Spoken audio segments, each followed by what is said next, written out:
Channel subscribe का।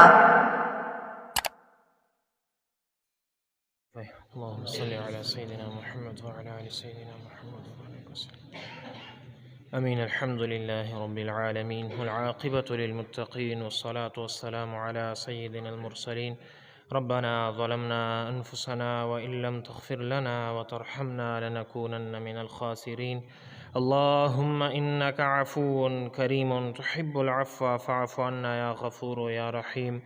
ربنا لا تزغ قلوبنا بعد إذ هديتنا وهب لنا من لدنك رحمة إنك أنت الوهاب. ربنا فاغفر لنا ذنوبنا وكفر عنا سيئاتنا وتوفنا مع الأبرار. ربنا وآتنا ما وعدتنا على رسلك ولا تخزنا يوم القيامة إنك لا تخلف الميعاد. اللهم إنا نسألك الهدى والتقى والعفاف والغنى. اللهم إنا نسألك الثبات في الأمر والعزيمة على الرشد. اللهم إنا نسألك العفو والعافية والمعافاة في الدين والدنيا والآخرة.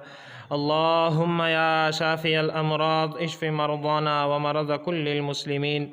اللهم أعنا على ذكرك وشكرك وحسن عبادتك.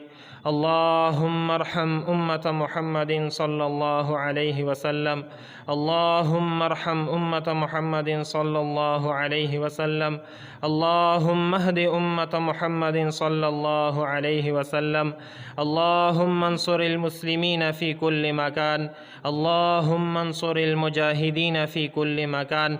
اللهم إنا نجعلك في نحورهم ونعوذ بك من شرورهم. اللهم إنا نسألك موجبات رحمتك وعزائم مغفرتك والغنيمة من كل بر والسلامة من كل إثم. اللهم لا تدع لنا ذنبا إلا غفرته ولا هما إلا فرجته ولا حاجة من حوائج الدنيا والآخرة إلا قضيتها ويسرتها يا رب العالمين.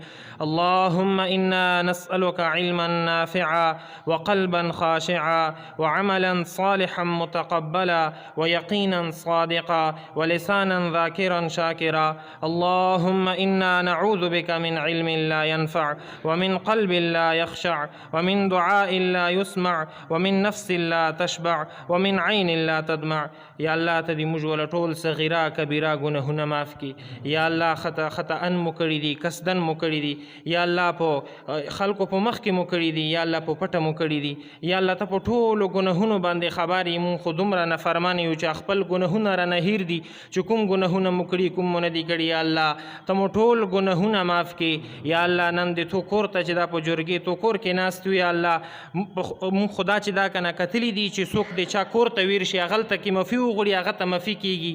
یا الله مونږ دې تا په کور کې نسته یو، تا نه مفي غوړو د خپلو ګناهونو والا. یا الله ته مو خپل ټول ګناهونه مو معاف کړي. یا الله ته دې مونږ ټولو ته د هدایت والا فیصلې وکړي.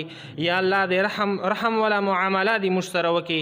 یا الله دې موږ زړه چې دا کنه هغه بدل کړي لکه څرنګه تو خوږ حبیب صلی الله علیه وسلم فرمای چې د ټولو انسانانو زړونه د تا د دوه ګوتو په منځ کې دي، کوم طرف ته غواړي هغه طرف ته اړوی شي. یا الله دې مونږ ول زړونه هدایت طرف ته وړئ، د خپل دین طرف ته وړئ، خپل لارې طرف ته وړئ. یا الله مونږ ټولو ته هدایت نصیب کړي. یا الله دې دغه ختم په برکت سره په ټول کلي باندې چې دا هغه رحم وکړي. یا الله رحمتونه چې دا کنه هغه په نازل کړي. یا الله مونږ ته د رمضان ولا د حقیقي اعمال چې دا هغه راته نصیب کړي لکه څرنګه نبی علیه الصلاة والسلام او صحابه په باره کې رغلي، تبع تابعینو په باره کې چې دا هغه رغلي دي هغو څنګه اعمال کړي. یا الله مونږ ته هم په رمضان کې د خپل ځان ستړي کولو داسې سعی کوشش چې دا کنه هغه راته نصیب کړي، ځانونه را باندې ستړي کړي. یا الله ته مو په خپل عبادت کې مددګار شي، خپل عبادت چې دا کنه هغه رانه صادر کړي. یا الله ته مونږ ته چې دا هغه هدایت وکړي.